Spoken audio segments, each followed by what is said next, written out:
My new favorite scary story involves a girl named Elisa Lamb, who stayed at the Cecil Hotel in Los Angeles back in January of 2013. The Cecil Hotel is kind of infamous. It's been the go-to spot for serial killers and other not nice people since it opened in 1927. You may be familiar with the name because of the podcast or TV show that just recently covered it. Anyway, Elisa checked into the hotel on January 26, 2013. She was 21 years old and had just moved to LA from Canada to start at a prestigious university. But less than 3 weeks after checking in, she was gone. Her bank account showed no activity and her phone went straight to voicemail.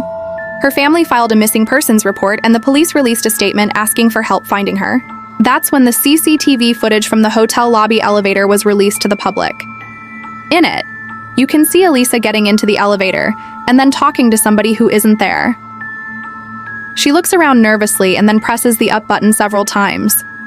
Then when the elevator starts going up, she hides behind the closed doors, only peeking out when the door opens and closes again. At one point, she even leans out of the elevator and appears to be looking for something before quickly withdrawing back into the elevator. You can see her shadow on the ceiling as she moves around in the elevator, but there's no one else in there with her. The police were able to track her movements in the hotel using the keycard access system. After checking all the rooms she had been to, they found her luggage in the last room she'd visited, room 312. There was no sign of a struggle, and nothing appeared to be stolen. So they didn't think that she'd been kidnapped. They also checked all the obvious places: the closet, under the bed, in the bathroom, and even in between the curtains. But Elisa was nowhere to be found. It wasn't until nearly 3 weeks later that a maid found her body in the hotel's rooftop water tank. She was lying face down in the water, fully clothed. An autopsy revealed no signs of trauma, and toxicology reports showed no drugs or alcohol in her system. To this day, the case remains unsolved. I know what you're thinking. This is obviously a murder case, right? Wrong.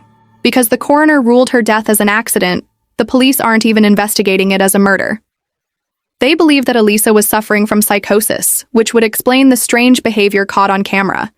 But it doesn't explain how she ended up in the water tank. The most likely explanation is that she climbed in to take her own life. But the police also aren't ruling out the possibility that she was pushed or somehow jumped accidentally. What do you think happened to Elisa? Let me know in the comments.